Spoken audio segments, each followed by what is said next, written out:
आत्मक जण मग जण भरी जड़ी राणम राण सरोपरम तम बिहारी भव्य जन वोहनथम। भव्य जीवों को संबोधन करने के लिए जिनवरे ही जिनमार्गे यथा भणितम, जिनेन्द्र भगवान ने जिन मार्ग में जह माने जैसा वर्णन किया है तह उस प्रकार ईडाणम नान स्वरूपम, ज्ञान को ज्ञान स्वरूप आत्मस्वरूप ऐसी आत्मा को वे जानी है, जानो।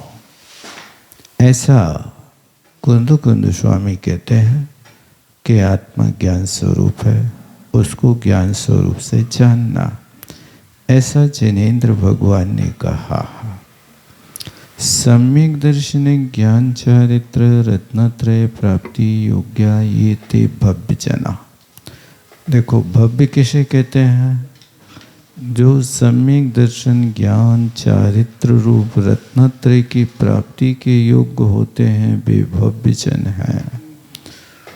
उन भव्य जनों को संबोधन करने के लिए एक गाथा कही जा रही है।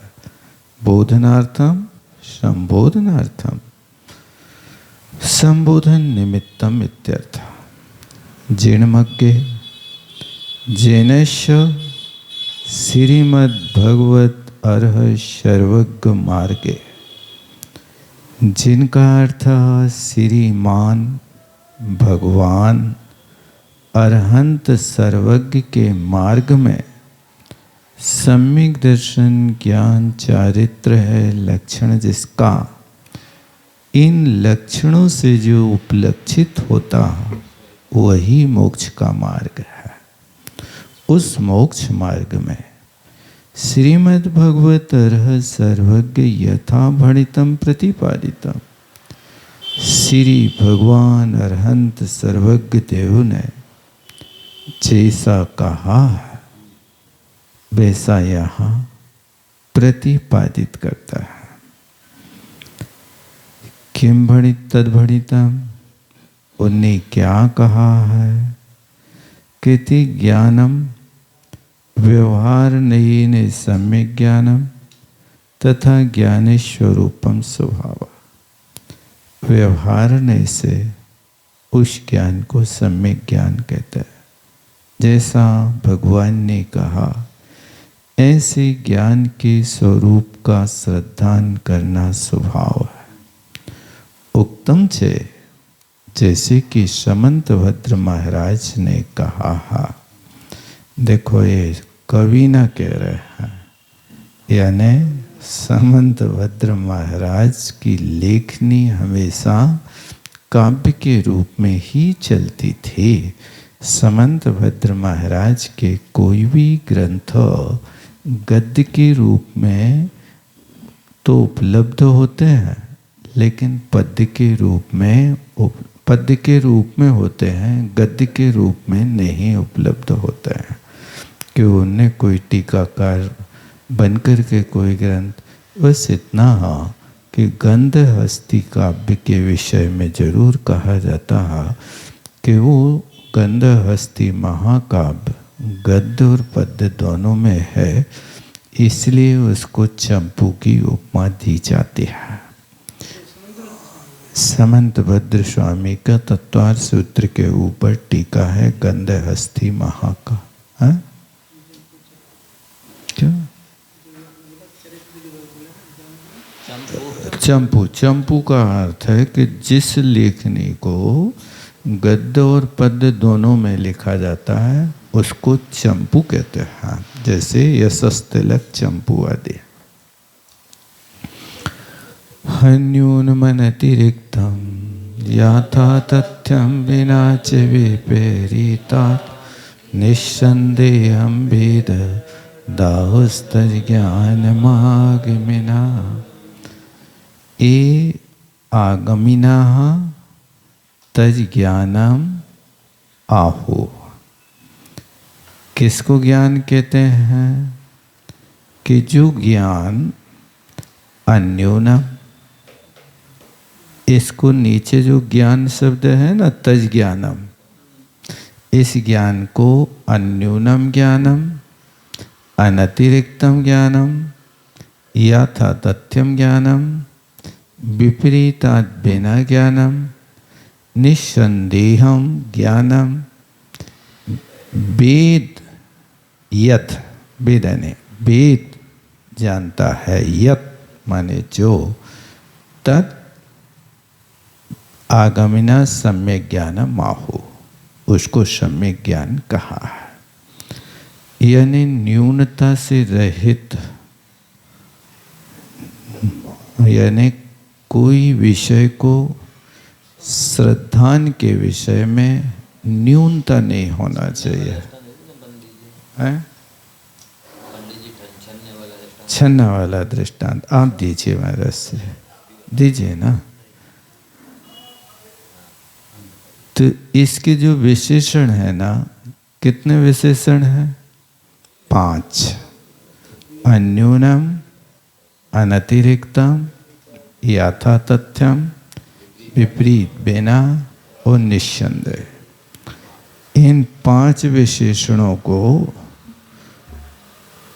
आर्यका शोभाश्वमती जी ने एक बार जबलपुर में मड़िया में एक दृष्टांत दिया था। एक पानी के छन्ना को लेकर के आपने पानी छानने का नियम ले लिया, अब पानी छान रहे हैं, लेकिन जैसा आगम में कहा उस तरीके से नहीं छान रहे। तो उसमें आपने क्या किया कि उनने कहा कि जो छन्ना है वो पात्र से 1.5 गुना बड़ा होना चाहिए, पात्र के मुख से। और पात्र के मुख से यदि नहीं करना, वो नाप कर रखना है, तो फिर 36 अंगुल लंबा और 24 अंगुल चौड़ा, इतना ये पानी के छानने का कपड़ा होना चाहिए। और वो इतना मोटा होना चाहिए कि जिससे को डबल करने पर सूर्य की किरणें ना दिखाए। ये यथा तथ्यम है, जैसा आगम में कहा वैसा है। अब ऐसे छन्ना से पानी छानने में देर लगती है, तो आपने डबल के स्थान पे सिंगल कर लिया, तो ये न्यून हो गया, कम कर दिया है आपने। अब पानी का छन्ना तो रखे हो, लेकिन अब रूमाल से पानी छान रहे, तो अब वो कैसा हो गया कि अब देखो ज़्यादा पतला हो गया, सो आपने डबल को 4 लोअर कर लो, तो ये अतिरिक्त हो गया। वहाँ न्यून हो गया था, यहाँ अतिरिक्त हो गया। मैंने अपनी बुद्धि चलाई महाराज की तरफ से 1.5 अक्कल, अब 1.5 अक्कल लगाई से तुमने डबल कर लिया, चवल कर लिया, तो ये अतिरिक्त हो गया। अतिरिक्त भी नहीं होना, न्यून भी नहीं होना, और यथा तथ्यम माने 24 अंगुल चौड़ा, 36 अंगुल लंबा, सूर्य की किरणें ना दिखें, ऐसा छन्ना तो यथा तथ्य है। ये तीसरा विशेषण। अब उसी छन्ना को आप ले तो रहे हो, छानने को ढोंग तो कर रहे, लेकिन मच्छरदानी को छन्ना बना के रख लो आपने। मच्छरदानी के चाय की छन्नी से पानी छान रहे, ये बिल्कुल विपरीत हो गया। होता है ऐसा। और निस्संदेह इतना साफ सुथरा पानी है आपकी बोतल में भरा हुआ कि उसमें कहीं जीव तो दिख ही नहीं रहे, इसलिए क्या छानना, तो इस स्थान पे तुमने संदेह कर लिया। तो ये 5 जब अनछने पानी में जीव माने पानी स्वयं जल का एक है। अब उसमें तुम चलते फिरते तृष्णों को देखना चाह रहे हो, तो उसमें भले ही तृष्णा हो वह ना देख। ऐसा भी हो सकता है कि अब कभी कभी जैसे बड़ी टकराहट सिलाओं से हो गई भेड़ा घाट वगैरह में, तो धुआंधार के पानी को आप देखेंगे तो वहाँ जीव तो नहीं दिखेंगे आपको, क्योंकि वो या तो भाग जाएंगे या उतने पत्थर से 40 फीट ऊंचे से गिरेंगे तो मर जाएंगे। तो तरस तो हो सकता ना दिखे, लेकिन जल का एक जीव तो वहाँ मौजूद है। इस तरह से संदेह नहीं करना।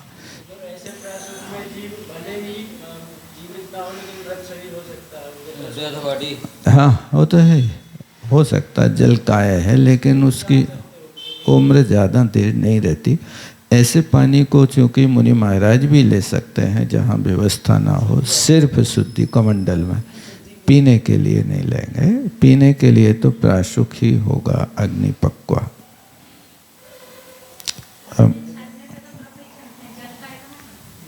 इसीलिए तो असंयमी जो है ना, त्रस हिंसा का त्यागी है। जो संयमी है वो स्थावर हिंसा का भी त्यागी होता है। तो यथा संभव उसके लिए प्राशुक करके ही लेना चाहिए संयमी को। और जो संयमी सिर्फ त्रसंसा का त्यागी है, 2 प्रतिमाएं आदि वाला है, तो 2 प्रतिमाओं वाला पानी गर्म तो लेगा, लेकिन स्नान आदि में छान करके प्रयोग कर सकता है, क्योंकि सचित्त भुक्ति का त्यागी है। वो वहाँ पर दूसरे आरंभ के लिए नहीं है। तो ये 5 विशेषणों से जो युक्त होता है वही सम्यक ज्ञान कहा। देखो, आगमिनाहा, आगमन्य का अर्थ क्या होगा? आगमस्य एनाहा, एनाहा स्वामी राजा इत्यर्थः, वे आगामी हो गए। आगामीनाहा, आगम के स्वामी मालिक कौन है? आगम के जिनने द्वादशांग कहावे तीर्थंकरादि परमेष्टि हुआ करते हैं। संधि विच्छेद करना, यद आहु वेद नहीं लेना, वहाँ यति भंग है, इसलिए यति भंग होने के कारण वेदय बोला जाता है। यदि नहीं बोलोगे तो एक मात्रा कम हो जाएगी, लेकिन यति भंग होकर के भी इसको यहाँ पर वेद क्रिया लगाना अकेली। वेद माने जानो, ये लोट लकार का मध्यम पुरुष का एक वचन है। ईदृग विधम ज्ञानम ज्ञान स्वरूपम चे निश्चय नयेन आत्मानम तज ज्ञानम ज्ञान स्वरूपम चे हे भव्य तुम बिजानी ही। इस प्रकार के ज्ञान को और ज्ञान के स्वरूप को निश्चय से, और आत्मानम आत्मा को जो जानता है, तज ज्ञानम ज्ञान स्वरूपम, वह ज्ञान ज्ञान स्वरूप है। हे भव्य तुम ऐसा जानो। सम्यक विचारे, अच्छी तरह से विचार करना और क्रिया कारक का संबंध जोड़ना। यहाँ पर क्रिया के साथ कारक का भी संबंध लगा लेना चाहिए। आगे सम्यक ज्ञानी का लक्षण बताते हैं। जीवा जीव बेहती जो जाने सो हवे सन्नाणी, रायादि दोष रहियो जैन सासने मोक्ष गुत्ती। कहते हैं यो जो जीवा जीव विभक्तिम, जो जीव और अजीव के भेद ज्ञान को जानता है। विभक्ति माने भेद करना। किसमें करना? जीव कौन है, अजीव कौन है। ऐसी जीव अजीव की विभक्ति को जो जाने, जो जानता है, सो सन्नाणी हवई, वो सम्यक ज्ञानी होता है। और जो सम्यक ज्ञानी होता है सो रायादि दोष रहियो, राग आदि दोषों से रहित होता है। ऐसे जिन शासने मोक्ष मग्गो उति, ऐसे जिनेन्द्र भगवान के शासन में मोक्ष का मार्ग कहा गया है। मोक्ष मग्ग उति, उति माने कहा है। उक्ति छाया में उक्ति ना बना करके इति बनाया है, तो मोक्ष मग्गुत है।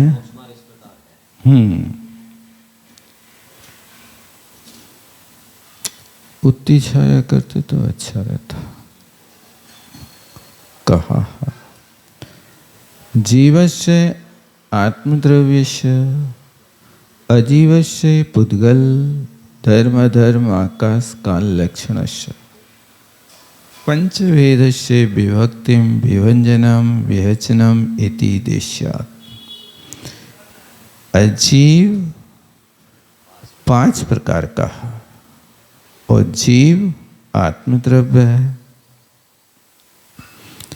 इनकी विभक्ति करना, पृथक करना। देखो, पृथक तो पुद्गल को किया जाता है, अलग हो सकता है, लेकिन जीव से धर्म अधर्म आकाश काल को अलग नहीं कर सकता। क्योंकि ट्रेन से सवारी अलग हो सकती है, लेकिन ट्रेन पटरी से अलग नहीं हो सकती है। पटरी पर ही चलेगी, पटरी पर ही खड़ी होगी, पटरी पर से ही सवारियां बैठेंगी, पटरी पर से ही सवारियों को ग्रहण करेगा, छोड़ेगा। ये सारी की सारी चीज़ें ट्रेन के साथ पटरी की उपस्थिति में होंगी। इसी तरह यहाँ पर धर्म अधर्म आकाश काले पटरी की तरह जीव को या किसी भी द्रव्य को छोड़ करके इनको अलग नहीं कर सकते हैं। पुद्गल से तो आत्मा अलग हो सकती है, लेकिन धर्म द्रव्य से आत्मद्रव्य अलग नहीं हो सकता, अधर्म द्रव्य से आत्मद्रव्य अलग नहीं हो सकता। क्योंकि ये सारी की सारी द्रव्य क्या है, वो गॉड गॉड वो नीचे वो और वो गाथा थी ना, संभावती पंचन्न, ऐसी गाथा पंचास्ती गा, यानी इन 5 द्रव्यों का समवाय है। बहुप्रदेशी द्रव्यों को उन 5 द्रव्यों के समुदाय में से वे सब एक दूसरे से एक एक प्रदेश पर रह रहे हैं, लेकिन अपने स्वभाव का कोई त्याग नहीं कर रहे हैं। ये उनकी व्यवस्था है। जिससे आकाश के प्रदेश पर काल द्रव्य रह रहा, धर्म द्रव्य रह रहा, अधर्म द्रव्य रह रहा, जीव द्रव्य रह रहा, पुद्गल द्रव्य रह रहा, तो उसी आकाश के प्रदेश में सभी द्रव्य एक साथ मिलकर के रहेंगे, लेकिन सगम स्वभाव न विजयती, वे अपने अपने स्वभाव का त्याग नहीं करती हैं। इस तरह यहाँ पर भी जानना। तो विभक्ति का अर्थ पृथक करना, विहचनम विभंजनम इत्यर्थ एकार्थवाच्य है। इति देस्यात् ऐसा कहा है। जो जानाति स भवेत् सज्ञानम, ऐसे जीव के भेद अभेद को जानता है वो सम्यक ज्ञानी होता। अकेली विभक्ति को नहीं जानना, अविभक्ति को भी जानना। क्योंकि पुद्गल आदि द्रव्य तो भिन्न हो सकते हैं, लेकिन आत्मा के गुण भिन्न नहीं हो सकते। जैसे द्रव्य 6 होती हैं, इसी प्रकार आत्मा के गुण भी तो 8 हैं। तो इन द्रव्यों को छोड़ देगा, लेकिन आत्मा के गुणों का कभी त्याग नहीं करेगा। इतना है कि मूल गुणों का त्याग नहीं करेगा, लेकिन उत्तर गुणों में जो आवरण से युक्त हैं, मति ज्ञान, श्रुति ज्ञान, अवधि ज्ञान, केवल तो ये मन पर्याय ज्ञान, इनका त्याग हो सकता है, लेकिन केवल ज्ञान का त्याग नहीं हो सकता। वो आत्मा का स्वभाव है। केवल ज्ञान भी चूंकि पर्याय है, ज्ञान गुण का त्याग नहीं होगा। इस तरह यहां समझना। तो रागादि दोष रहिता, वो ज्ञानी कैसा होता? राग, देश, मोह आदि दोषों से रहित है। ऐसा जन शासने मोक्ष मार्गा इति, ऐसा जन शासन में मोक्ष मार्ग का स्वरूप कहा। दर्शनान चरितम तिन्नि विजाने अपरम सद्धाय, जम जाने उण जोई रेड़लांतने बा। किते दंसनान चरितम तिन्नवी परम सद्धाय जाने। दर्शन, ज्ञान, चारित्र, इन तीनों को परम श्रद्धा के साथ जानो। जम जानियो जोई, जो योगी लोग इसको जान लेते हैं, बे आई रेण निब्बाणम लहंती, वे बहुत जल्दी मोक्ष को प्राप्त कर लेते हैं। दर्शन, ज्ञान, चारित्रम त्रीणि अपि जानी परम श्रद्धया प्रकृष्ट रुच्या। दर्शन, ज्ञान, चारित्र, इन तीनों को परम श्रद्धा से, परम श्रद्धा माने उत्कृष्ट रुचि के साथ, श्रद्धा कहें, रुचि कहें, दर्शन कहें, प्रतीति कहें, ये सब एकार्थवाची सम्यक दर्शन के पर्यायवाची होते हैं। इनको जानो। यद दर्शन ज्ञान चारित्रम ज्ञात्वा योगिना, कहते हैं कि जो योगी गण दर्शन ज्ञान चारित्र को जान करके अचिरेण स्तो काले ने लवंते प्राप्नुवन्ते, बहुत थोड़े काल में मोक्ष को प्राप्त कर लेते हैं। किम तत् निर्वाणम, निर्वाण किसे कहते हैं? सर्व कर्म क्षय लक्षणम मोक्षायति, सर्व कर्मों का क्षय करना ही लक्षण जिसका, उसको मोक्ष कहता है।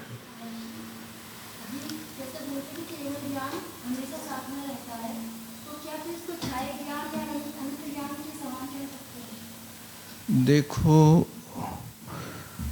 वहाँ पर ही ज्ञान जो होते हैं सावरण है,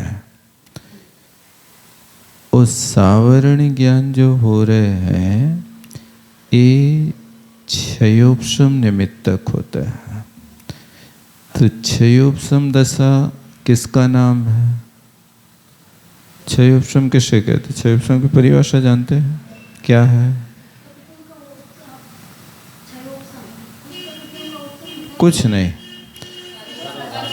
उसी प्रकृति को, ज्ञानावरणी की प्रकृति है ना, तो ज्ञानावरणी प्रकृति के सर्वघाती स्पर्धिकों का क्या करना? पहले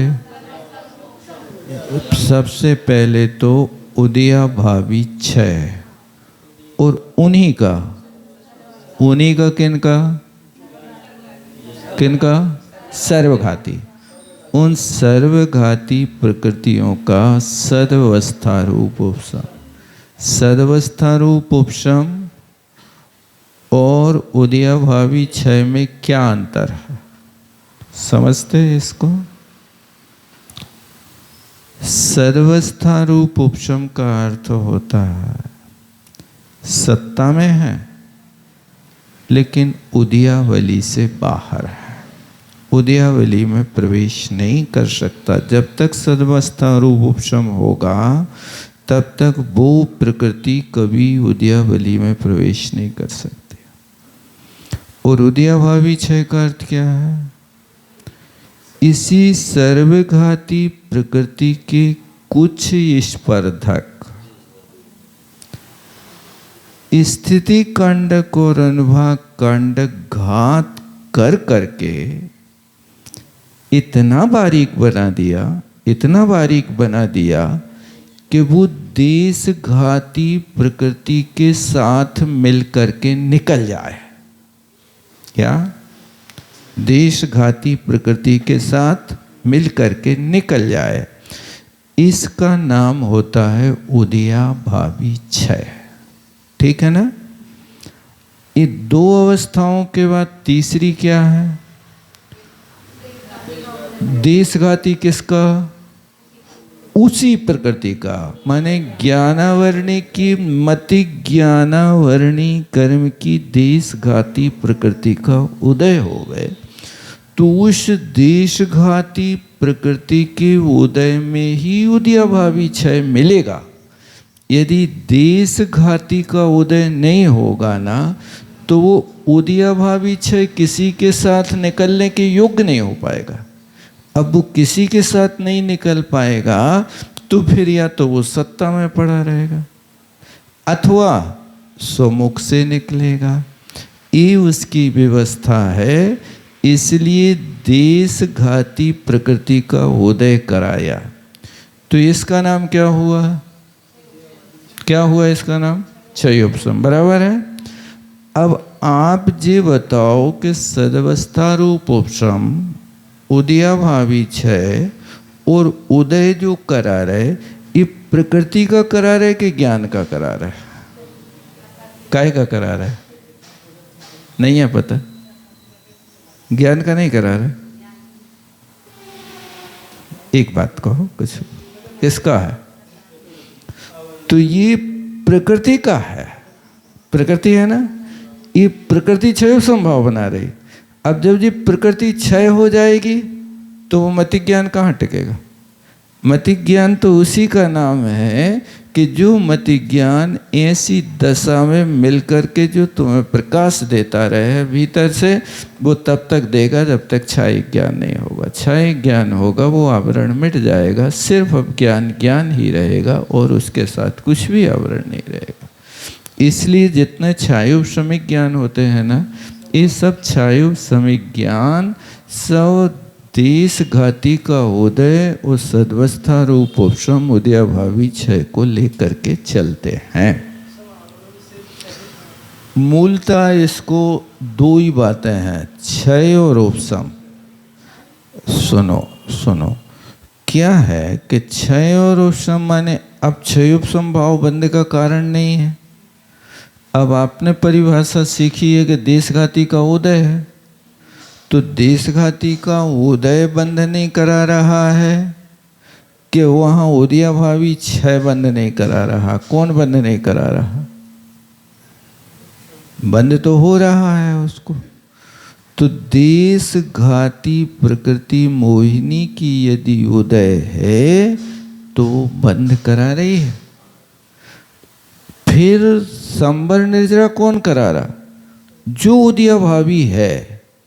उस उदयाभावी प्रकृति के काल में तत्संबंधी बंध नहीं होगा, लेकिन देशघाती प्रकृति का उदय है तो वो सारी संजुलन का बंद कर रहा है। जहाँ से संजुलन कसाय का उदय है, उस संजुलन कसाय देशघाती प्रकृति के उदय में भी मोहिनी कर्म की अभी 13 प्रकृतियों का बंध हो रहा। कितने का हो रहा? 13 प्रकृति का बंध हो रहा है। इसलिए वो बंध क्षय संभाव नहीं करा रहा। बंध कौन करा रहा? बंध तो वो संजुलन का उदय करा रहा। ये बात अध्यात्म के समझने वाले लोग नहीं समझ पाए, इसलिए उन्हें क्षयोपशम भाव को भी बंध का कारण डाल दिया। वो बहुत बड़ी गलती कर बैठे इस जगह।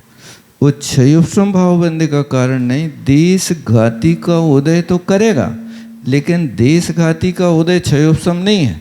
क्षयोपशम तो जो उदयाभावी क्षय है वो क्षयोपशम बना रहा, और जो सद्वस्था रूप उपशम है वो क्षयोपशम बना रहा। क्योंकि आपके पास दो ही चीज़ें हैं, क्षय प्लस उपशम। क्षय और उपशम, इसमें उदय तो कहीं है ही नहीं। इन दोनों की संधि करोगे तो क्या बनेगा? क्षय उपशम बनेगा। ये क्षय उपशम को सिद्धांत से समझना चाहिए। ये सिद्धांत को पढ़ते नहीं पढ़ते बात ये नहीं, ये विषय जय धवला का है। जय धवला उनने कभी जीवन में वंदना ही नहीं करी, देखी नहीं, वे खोल के क्या देखेंगे। सिर्फ एक समय सार है, उस समय सार के अलावा और दूसरी या प्रवचन सार चलेगा ज़्यादा से ज़्यादा, वो ज़्यादा से ज़्यादा चलेगा तो पंचास्ती का चलेगा, क्योंकि उनको द्रव्य गुण पर्यायों के अलावा दूसरी वस्तु समझनी नहीं है, सिद्धांत की ओर जानी ही नहीं है। कर्णानि योग की बात कहेंगे तो आप कहेंगे कि कर्म का उदय है, बंध है, सत्ता है, ये तो जड़ है, इससे आत्मा का कौन सा भला होना है? ये भला नहीं होना, इनको जाने बिना सिद्धांत को नहीं समझ पाओगे।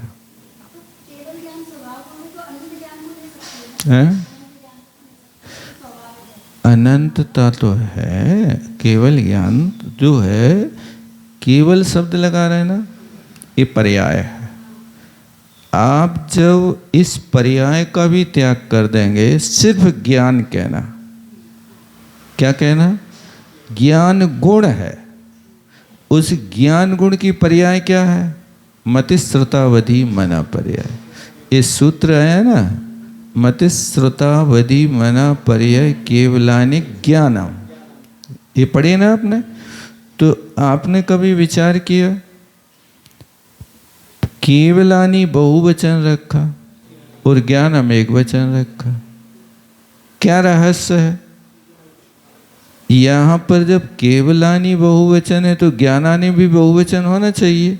यन लिंगम यद वचनम, जिसका जो लिंग होता है, जो वचन होता है, उसकी वही विभक्ति और कारक की लिंग और वचन होता है। फिर ज्ञानम में एक वचन, उमा स्वामी महाराज ने ऐसे कैसे लिख दिया? ये ध्यान रखना कि ये 5 पर्याय है, मतिश्रुतावधि मना पर्याय केवलानि, ये पर्याय बहुत होते हैं इसलिए बहुवचन है।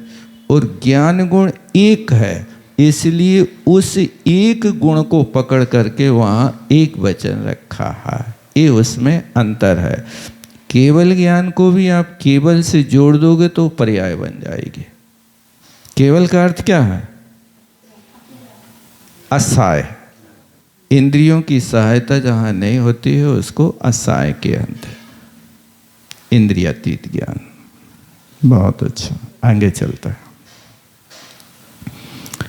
पूर्णान सलिलम निर्मल सुविशुद्ध भाव संयुक्ता होंति शिवालय वासी त्रिवण चूड़ामणि सिद्धा। आप कहते हैं नाण सलिलम पाऊण, इस ज्ञान रूपी पानी को प्राप्त करके निर्मल सुविशुद्ध भाव सचता, जो निर्मल अति विशुद्ध ऐसे भाव से युक्त होकर ऐसे जीव त्रिभुवन चूड़ामणि शिवालय वासी सिद्धा होंती, तीनों लोकों के चूड़ामणि स्वरूप शिवालय वासी सिद्धा होंती, सिद्ध परमात्मा होते हैं। प्राप्य ज्ञान सलिलम लब्ध्वा, ज्ञान रूपी जल को पाकर के सम्यक ज्ञान रूप पानी को निर्मलो निरतिचारो सुविशुद्धो राग देश मोह आदि रहता। निर्मल का अर्थ निरतिचार है, जिसमें कोई मल नहीं लगता, उसको निर्मल कहते हैं। मलात या मलेभ्यो निष्क्रांता इति निर्मला। और निरतिचार क्या है? अतिचारेभ्यो निष्क्रांता इति निरतिचारा। कौन सा समास है? तत्पुरुष नहीं है, ये अभिभाव में आता निर्मक्षिका जैसा, ऐसा अभिभाव समास का हो गया। सुविशुद्ध राग देश मोह आदि से रहित होता है। भावो निजात्म परिणाम, आत्म तत्व का परिणाम। तेन संयुक्ता सहिता पुरुषा भवंती शिवालय वासी, सर्व कर्म क्षय लक्षण निर्वाण पद को प्राप्त होते हैं। ऐसे त्रिभुव चूड़ामणि त्रैलोक्य शिरो रत्नानि ते पुरुषा सिद्धा भवन्ति आत्मोपलब्धि भवन्ति इत्यर्थः। हडाण गुणे वीणाण लहन्तिर्स्वेच्छया ईणां गुणदोषं तम सन्नाणम। जो ज्ञान गुण से विहीन होते हैं वे सुइच्छियम लाभम ना लहन्ते, सुइच्छित लाभ को प्राप्त नहीं कर पाते हैं। ए गुण दोषम डाउम, ऐसे गुण दोष को जान करके जानता है तम समनाणम बढ़ाए, उसको सम्यक ज्ञान जानना चाहिए। ज्ञानमेव गुणो जीवस्य उपकार का पदार्थ तीन विहीना रहता। ज्ञान ही गुण जीव का उपकारक है। उस ज्ञान पदार्थ से विहीन रहित मोक्ष को प्राप्त नहीं करते हैं। ते सुष्टु इष्टम लाभम मोक्षम। हडाण विहीण हम मोको पौजीव मका सुविजोय बहुये सलल विलोलियम कलचोपणो न हो। अपभ्रंश है, परमात्मा प्रकाश की गाथा है। कि तृणाण विहीण, जो ज्ञान से विहीन आत्मा है, मोक्ष पौ जीव न कासु भी जोई, वो जीव मोक्ष के पद को किसी भी तरह प्राप्त नहीं हो सकता। क्यों? बहुइम सलिल विलोइम, बहुत बार और बहुत सारे पानी को विलोड़न करने पर हाथ कभी चिकने नहीं होते। चौपड़ौड़ान हो ही कलम, कलम माने हाथ, करम, करम को कलम बनाया है। हाथ चौपड़ो ना होई, हाथ कभी चिकने नहीं होते। बहुत अच्छे। इति पूर्वोक्त प्रकार से गुण दोष को जान करके ज्ञान के गुण को और अज्ञान के दोष को जानना है। इस कारण से सभी समीचीन ज्ञान जो होता है वह सम्यक ज्ञान है, एक कथन का तात्पर्य है। जानो बेजाने हिते। चारित्र समारूढ़ो अपासो परमणायेणानि पावैरेण स्वाणो जानने। चारित्र समारूढ़ो अपासु परमणायेणानि, जो ज्ञानी चारित्र रथ पर समारूढ़ हो जाता है, ऐसा आत्मा परम नाई है, पर द्रव्यों की चेष्टा नहीं करता है, इच्छा नहीं करता। ऐसा जीव निश्चय दो अनुभवम सोहम ऐरेण पावई जान। वो जीव निश्चय से अनुपम सुख को ऐरेण माने शीघ्रता से प्राप्त कर लेता है। ऐसा जान माने जानो। चारित्र समारूढ़ा चारित्रम, जो चारित्र में स्थित होता है उसको चारित्र प्रतिपालयन पुमान, उसका पालन करता हुआ पुरुष।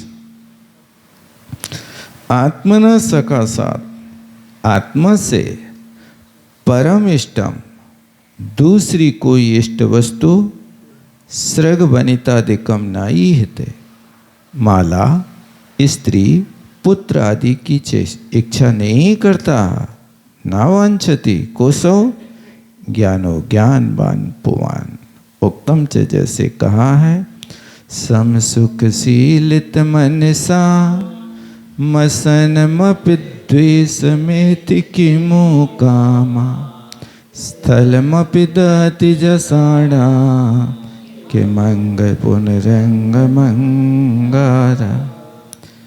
कहते हैं सम सुख शीलित मनुष्य, जिसका समता और शील में मन लगा हुआ है। सम सुख, सम सुख माने समता रूपी सुख में जिसका मन शीलित है, कीलित है, लगा हुआ, ऐसा व्यक्ति अनसनम अपि, असनम, असन माने भोजन को भी, किमु कामा द्वेषमेति, उससे भी द्वेष कर लेता है, माने भोजन की भी चाह नहीं करता है। क्या जरूरत है, किमु कामा, क्या आवश्यकता है। ये उस ज्ञानी पुरुष, भोजन की भी इच्छा नहीं करता है तो भोगों की तो बात ही क्या है। बहुत बढ़िया। दृष्टांत देते हैं, अंगा हे आत्मन झसाणाम स्थलमपि दहति। मछली को यदि पानी से बाहर निकाल दे तो वो पृथ्वी भी उसको ऐसी लगती है जैसे अग्नि पे डाल दिया हो किसी ने। पुनः अंगम अंगारा, ऐसी उस मछली को यदि कोई धधकते अंगारों पे डाल दे तो उसको कैसा लगेगा। बहुत अच्छा दृष्टांत दिया है ना। पृथ्वी के स्थानापन्न भोजन हो गया और अंगार के स्थानापन्न भोग हो गया। भोग हो गया। साधु भोजन को भी नहीं चाहते हैं तो भोगों की तो बात ही है।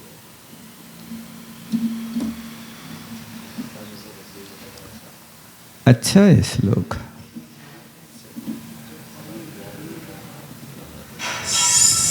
समता में मन लगा होना चाहिए।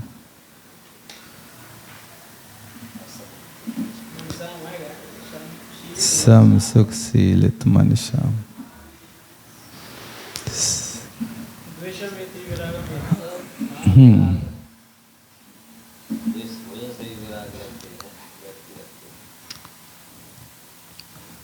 प्राप्नोति अचिरेण कालेन स्तोक कालेन सुखम अनंतम सौख्य।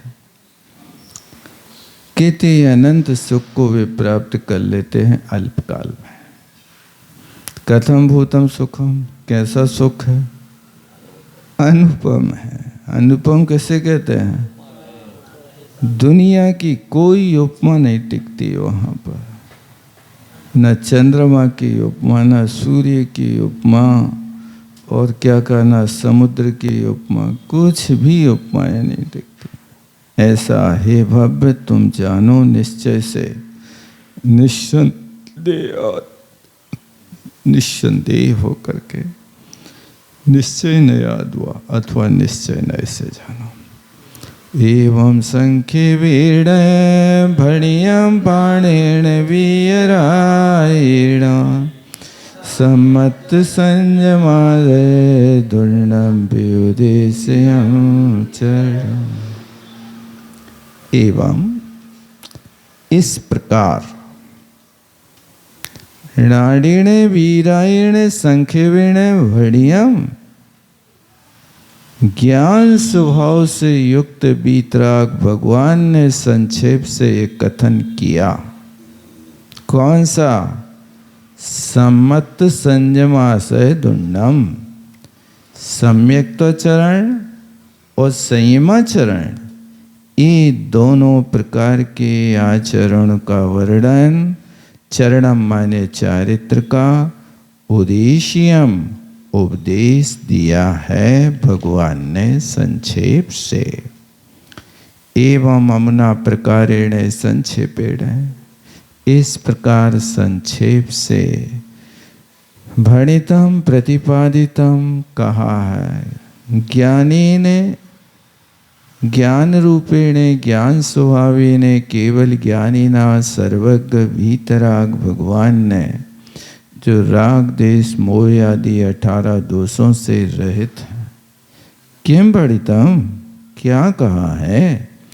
सम्यक तो संयमाश्रयो द्वयोरपि दर्शनाचार चारित्राचार्यो द्वयोरपि।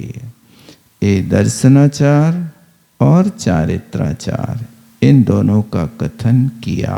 उद्देशितम उद्देश्य मात्र, संक्षेप से चारित्र का कथन हो गया। विस्तार से चारित्र की बात देखना है तो मूलाचार में भट्टकेर स्वामी ने लिखा है, वहां से देख लेना चाहिए। भावे भाव शुद्धा फुड़ रहे चरण पाहुडम चेव लहु चौगई चौगुण अचिरेण अपण भवा। कहते हैं भाव शुद्धम फुडु भावे चरण पाहुडम चेव रय्यम। कहते जो चरण पाहुडम रय्यम, ये चारित्र पाहुड़ की रचना की है। उस चारित्र प्रावृत को भाव शुद्धम फुडु भावे स्पष्ट रूप से प्रकट रूप से अपने शुद्ध भाव के साथ भावना करता है। सो चतुर्गति ही लघु त्यक्त्वा, वो चारों गतियों को शीघ्रता से त्याग करके। चतुर्गति कौन सा वचन है?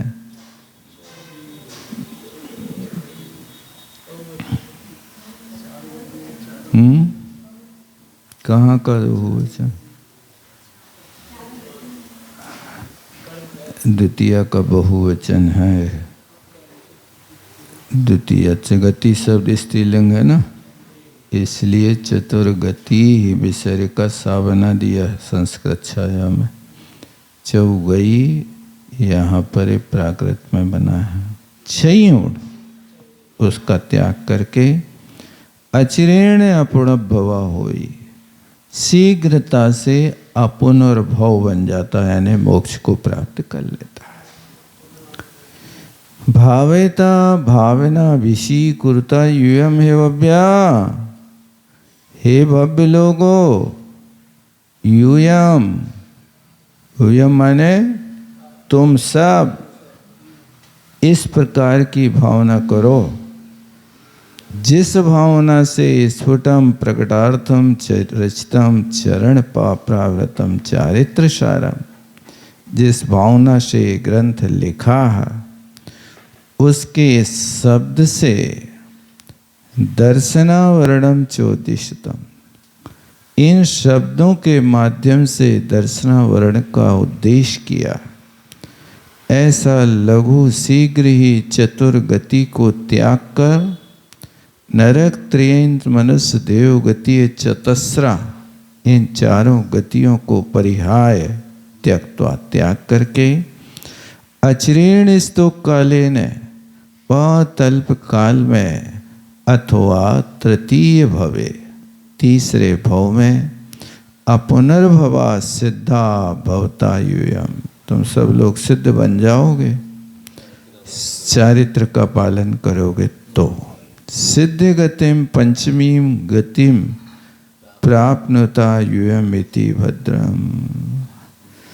सिद्ध गति को, पांचवी गति को जल्दी से पाल लोगे, पहुंच जाओगे तुम सब। इति भद्रम, ऐसा हमारा आशीर्वाद है, तुम सबका कल्याण होवे। इति भद्रम इति कुशलम इति क्षेमम, ऐसी मेरी मंगल भावना है। इस प्रकार श्री पद्मनंदी कुंद आचार्य, वक्रग्रीवाचार्य, एलाचार्य, गृद्धपृच्छाचार्य नाम पंचक विराजते ने। एक कुंद स्वामी के 5 नाम हैं और सीमंदर भगवान के ज्ञान से संबोधित भव्य जीव के द्वारा श्री जिनचंद सूरी भट्टारक के पट्टे आभरण भूत कलिकाल सर्वज्ञ विरचित ऐसे सठ प्रावध ग्रंथ में सब मुनियों की मंडली से मंडित, अकेले नहीं थे वे, मुनियों का समुदाय था, उससे मंडित कलिकाल गौतम स्वामी श्री मल्लीभूषण भट्टारक के अनुमति से, आज्ञा से सकल विद्वत जन, सारे के सारे विद्वत समाज को सम्मानित करते हुए उभय भाषा में कवि चक्रवर्ती श्री विद्यानंदी गुरु के अंतेवासी माने शिष्य के द्वारा श्री सूरीवर श्री सुसागर आचार्य सुसागर महाराज ने ये टीका रची है। सूत्र पाहड़ अब चले।